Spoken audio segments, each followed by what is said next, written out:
여러분, 손주 얼굴 보면 배부르시죠? 그런데 통장 잔고 보시면 어떠세요? 오늘은 많은 분들이 말씀 안 하시지만 속으로 걱정하고 계신 이야기를 해보려고 해요. 바로 자녀 지원하다가 정작 내 노후가 흔들리는 문제예요. 제가 최근에 들은 이야기 하나를 먼저 나눠볼게요. 제 지인 중에 올해 67세 되신 분이 계세요. 이분이 얼마 전에 저한테 이런 말씀을 하시더라고요. 나 요즘 밤에 잠이 안 와. 통장 잔고 보면 가슴이 답답해. 원래 걱정이 많은 성격이 아니신 분인데 그래서 무슨 일이냐고 여쭤봤더니 한숨을 푹 쉬시면서 이야기를 꺼내시더라고요. 큰아들 결혼할 때 전세 자금 보태준다고 퇴직금에서 5천만 원을 보탰대요. 그때는 아들 신혼집인데 이 정도는 해줘야지 싶었다는 거예요. 그런데 얼마 안 있어서 둘째 딸이 결혼을 하게 됐어요. 아들한테 해줬는데 딸한테 안 해줄 수가 없잖아요. 그래서 또 5천만 원. 그러고 나니까 첫째 손주가 태어났어요. 손주가 얼마나 예쁘겠어요. 100일 잔치에 돌잔치에 이것저것 해주다 보니까 또 돈이 나갔대요. 거기다가 며느리가 직장에 복귀하면서 어머니 아이 좀 봐주실 수 있으세요 하니까 거절을 못 하셨대요. 매일 손주 보러 다니시면서 간식비, 장난감, 옷 이런 것들 사주시다 보니까 한 달에 몇십만 원씩 나가더라는 거예요. 그렇게 서너 해가 지나고 통장을 들여다보셨는데 숫자를 보는 순간 눈앞이 캄캄해지셨다는 거예요. 퇴직할 때 2억 가까이 있던 노후 자금이 절반도 안 남아 있더래요. 나 이제 아프면 어떡하지? 병원비는 어디서 나오지? 이러시더라고요. 여러분, 이 이야기가 남의 이야기 같으세요? 요즘 시니어분들 사이에서 손주병이라는 말이 유행이라고 해요. 손주가 너무 예뻐서 이것저것 해주다 보니까 정작 본인 노후 자금이 바닥나는 현상을 말하는 건데요. 농담처럼 들리시죠? 그런데 이게 농담이 아니라 실제로 많은 분들이 겪고 계신 현실이에요. 혹시 지금 나는 괜찮아, 아직 여유 있어 라고 생각하시는 분도 계실 거예요. 그런데 한 번만 생각해 보세요. 지금 통장에 있는 돈으로 앞으로 20-30년을 버틸 수 있으세요? 물가는 계속 오르고 의료비는 나이 들수록 늘어나고 예상치 못한 일은 언제든 생길 수 있잖아요. 자식인데 이 정도는 해줘야지. 손주 기죽이기 싫다. 이런 마음으로 무리하시다가 정작 본인이 힘들어지시면 그때는 어떡하세요? 아프실 때 병원비가 없으면 생활비가 부족해서 자녀한테 손을 벌려야 하면 그때 마음이 어떠시겠어요? 그 마음 저도 알아요.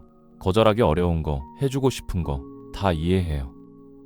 우리 세대가 얼마나 열심히 살아왔어요. 자식 뒷바라지 하느라 내 것은 항상 뒷전이었잖아요. 그래서 더 해주고 싶은 마음 충분히 공감해요. 하지만 이대로 가시면 나중에 진짜 힘들어지실 수 있어요. 미리 기준을 세워두시면 후회할 일이 줄어드니까요. 오늘 영상에 그 답이 있어요.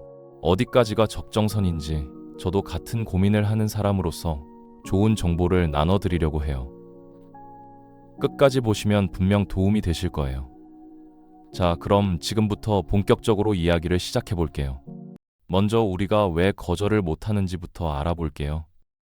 첫 번째는 보상 심리예요. 우리 세대는 어떻게 살아왔어요? 경제 성장기를 거치면서 허리띠 졸라매고 아끼고 참으면서 살아왔어요. 내가 먹고 싶은 것도 못 먹고 입고 싶은 것도 못 입고 자식 뒷바라지하느라 내 것은 항상 뒷전이었잖아요. 그러다 보니까 이런 마음이 생기는 거예요. 나는 못 누렸지만 내 자식, 내 손주는 누리게 해주고 싶다. 하지만 이 마음이 지나치면 문제가 되는 거예요. 두 번째는 외로움 때문이에요. 내가 돈을 안 주면 자식들이 안 오지 않을까? 손주한테 이것저것 해줘야 나를 좋아하지 않을까? 이런 불안감 때문에 거절을 못하게 되는 거예요. 그런데 여러분, 진심으로 말씀드릴게요. 돈으로 맺어진 관계는 돈이 없어지면 흔들려요. 하지만 진짜 사랑으로 맺어진 관계는 흔들리지 않아요. 자녀들이 부모님을 찾아오는 건 돈 때문이 아니에요. 부모님이 건강하게, 행복하게 계시는 게 자녀들한테도 가장 큰 안심이거든요. 세 번째는 체면 때문이에요. 우리나라 문화에서 체면이 차지하는 비중이 크잖아요. 친구들 모임에 가면 이런 이야기가 오가요. 나는 아들 결혼할 때 얼마 해줬다. 나는 손주 학원비 대주고 있다.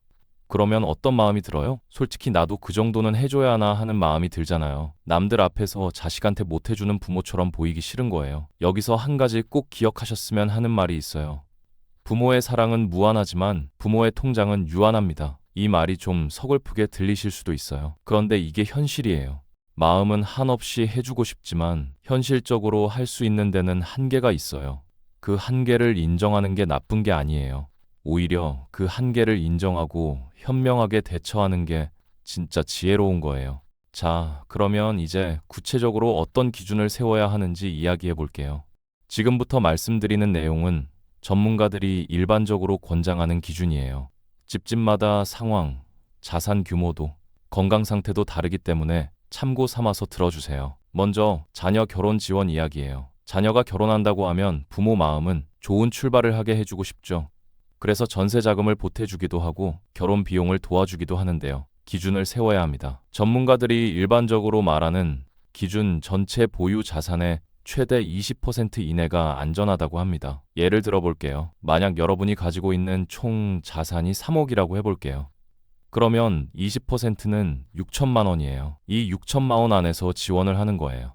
물론 자녀가 여러 명이면 나눠서 생각해야 하고 내 건강 상태나 앞으로 필요한 생활비도 고려해야 해요. 하지만 최소한 이 정도의 기준은 가지고 계시는 게 좋아요. 기준이 없으면 자꾸 조금만 더 도와주자 하다가 결국 무리하게 되거든요. 다음은 손주 양육비 이야기예요. 요즘 맞벌이 부부가 많아서 어르신들이 손주를 봐주시는 경우가 많아요. 손주를 직접 돌봐주시기도 하고 양육비를 일부 보조해 주시기도 하고요. 손주 양육비는 부부 생활비를 제외한 잉여 소득 범위 내에서 지원하세요.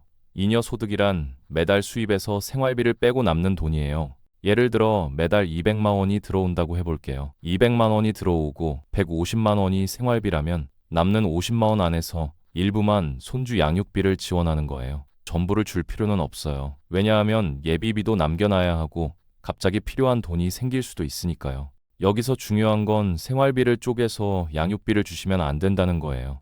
내가 좀 아끼면 되지 하면서 밥을 굶거나 병원을 안 가거나 이러시면 안 돼요. 건강을 해치시면 나중에 더 큰 문제가 생길 수 있어요. 내 건강을 지키는 게 먼저예요. 그 다음은 손주 용돈 이야기예요. 손주가 찾아오면 용돈 쥐어주고 싶은 게 할아버지 할머니 마음이잖아요. 그런데 이것도 습관이 되면 부담이 될 수 있어요. 손주 용돈은 연금 소득의 5에서 10% 이내로 정해두세요. 연금이 매달 100만 원이면 5만 원에서 10만 원 사이로요. 이렇게 기준을 정해두면 이번에는 얼마를 줘야 하나 고민 안 해도 되고 무리하게 지출하는 것도 막을 수 있어요. 그리고 여기서 꼭 말씀드리고 싶은 게 있어요. 자가주택, 즉 여러분이 살고 계신 집은 절대 건드리지 마세요. 왜 이렇게 강조하냐면요. 집은 여러분의 마지막 보루가 될 수 있기 때문이에요. 주택연금이라고 들어보셨죠? 집을 담보로 맡기고 매달 일정 금액을 연금처럼 받는 제도인데요. 나이가 드셔서 소득이 없을 때 이 주택연금이 큰 도움이 될 수 있어요. 그런데 집을 팔아서 자녀한테 전세 자금을 대주거나 하시면 이 주택연금을 활용할 수가 없게 돼요. 더 큰 문제는 뭐냐면요. 집을 팔고 나면 살 곳이 불안정해져요. 자녀 집에 얹혀 살게 되거나 월세로 살게 되면 여러 가지로 불편한 점이 많아져요. 금전적으로도 그렇고 심리적으로도 그래요. 내 집이 있을 때는 당당하게 살 수 있는데 남의 집에서 살게 되면 아무래도 눈치를 보게 되거든요. 그래서 집만큼은 꼭 지키시라고 말씀드리고 싶어요. 여기까지 들으시면 이런 생각이 드실 수도 있어요. 그래, 기준은 알겠는데 자녀한테 어떻게 말해야 하지? 갑자기 안 된다고 하면 서운해하지 않을까? 이 부분이 제일 어려우시죠? 방법을 알려드릴게요. 무작정 안 되라고 하시는 것보다 서로 마음 상하지 않으면서도 현실을 이해시킬 수 있는 방법이요. 3가지 단계로 나눠서 말씀드릴게요. 첫 번째 단계는 투명하게 공개하기예요. 자녀들이 부모님의 재정 상황을 정확히 모르는 경우가 많아요. 우리 엄마 아빠는 그래도 어느 정도 여유가 있겠지 하고 막연하게 생각하는 거예요. 왜냐하면 부모님들이 자녀 앞에서 어려운 티를 잘 안 내시거든요. 그래서 한번 솔직하게 이야기해 보시는 건 어떨까요? 엄마 아빠의 노후 자금은 지금 이만큼이야. 여기서 더 나가면 나중에 우리가 아프거나 할 때 쓸 돈이 없어질 수도 있어. 그러면 결국 너희한테 짐이 될 수 있어. 이렇게요. 이게 자녀한테 미안함을 심어주려는 게 아니라 현실을 공유하는 거예요. 자녀들도 어른이잖아요.